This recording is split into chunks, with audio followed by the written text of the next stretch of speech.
Namaskaram. The dominance of Nehru-Gandhi dynasty in our history books has done grave injustice to many better deserving leaders. All of us were brainwashed by the bullshit that was injected into us through left-dominating institutional tools. So it's our responsibility to debunk all their self-proclamations and give the right appreciation to the deserving leaders. Sardar Vallabhbhai Patel is one of those deserving leaders. In our previous video, we have seen how Sardar Patel was deprived of his prime ministership when Gandhi intervened and gave his veto in favor of Nehru. It was the third time he did that with Sardar Patel. In this video, I will try to explain how Sardar Patel would have been a far better prime minister than Nehru. First point, Sardar Patel was selfless, which is evident if we look at his sacrifices and throwing away personal motivations. It can be seen several times when he gave up party presidentship and prime ministership just on a single request by Gandhi, whereas Nehru was quite ambitious. I don't know if it's a good thing or a bad thing, but he was very clear of being number one or else leaving the party. He was very vocal about it too, actually. Second point, Nehru had to be sent to villages to understand peasant life, which is the real India. Whereas Patel came from that rural India, he didn't have to be sent specially to know anything. He already lived it, unlike Nehru. Point number 3. Sardar Patel experienced the problems of Indian poor himself, so he knew what the solution would be. Whereas Nehru got his knowledge from extensive reading of books about communism and socialism. That's exactly why Nehru loved revolution. But Patel knew that triggering a class war would only harm the Indian population. This perspective came from his lived experience, not by books, unlike Nehru. Point number 4. They say, like father, like son. Jhaveri Patel, who is the father of Sardar Patel, was a devout Hindu and a follower of Swaminarayan sect. And even at the age of 85, he used to walk 20 kilometers to go to the nearest Swaminarayan temple. Patel never completely embraced Hinduism, but he never rejected it. Motilal Nehru was a fierce atheist on the other hand, and so was Junior Nehru, a strong hater of religion, especially Hinduism. Point number 5. Socialism and government control. Nehru loved socialism because England's industries were doing good under government control at that time.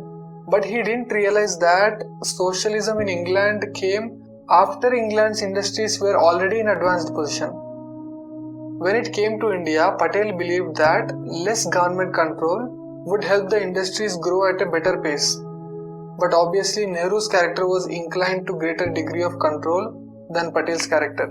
And this is how most of Nehru's decisions impacted the economic growth of this country. It stunted the growth of valuation of agriculture, especially in... I am not saying this. One of the most successful philanthropists of our country at that time said this.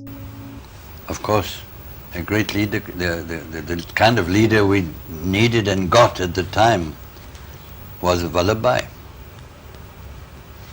I often say to myself, suppose that Vallabhbhai had been the young man, and Vallabhbhai would have become the Prime Minister of India.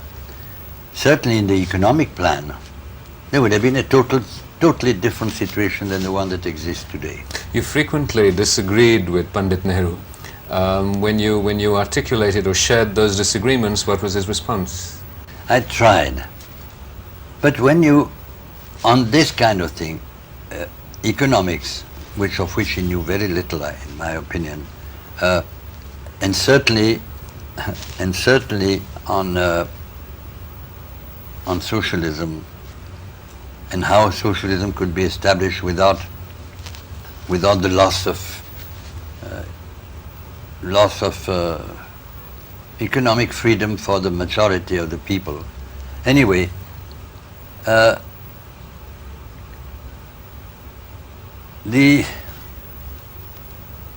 going to be careful what I say. No, I'll tell you what his reaction was. I thought I'd mentioned somewhere.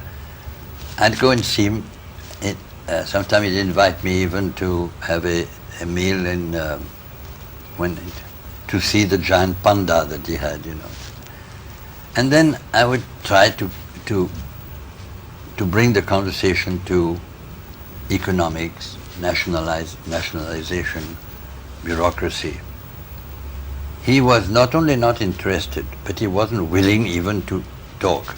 And he had invented a little trick, was that when I started, if we sat fairly near each other, and there was a window not too far, the moment I began something like that, he'd turn around and look out of the window. And I got the message. Point number 6. Nehru was very emotional than pragmatic. Several times in issues like Operation Polo, Kashmir issue, or dealing with China, etc., Patel always warned Nehru about his decision. But Nehru never listened, the consequences of which even today we are facing after 70 years of independence. That's exactly why I said if Patel would have been the Prime Minister, many issues like these would have yielded a different result. This is not just my opinion, but the opinion of the entire Congress party, who observed these two leaders closely than any of us will ever be able to. And that's why they chose Patel over Nehru again and again with overwhelming majority. But Gandhi had a different opinion and his decision always dominated the rest. Finally, when Narendra Modi-led government decided to give proper recognition to Sardar Vallabhbhai Patel and his sacrifices, the opposition and their media started defaming the BJP, saying it was waste of money. Congress was really concerned about public money. Then they shouldn't have used INS Vikrant for private parties, or they shouldn't have committed the biggest scams, or they shouldn't have allowed their allies to commit big scams. In fact, they should stop misleading people and stop fake protests every day until they come into power, because it leads to a huge infrastructure loss. I hope that they have brains to understand all of this. They don't. So let's move on. So thank you for paying attention till the end, and namaskaram and Jai Hind.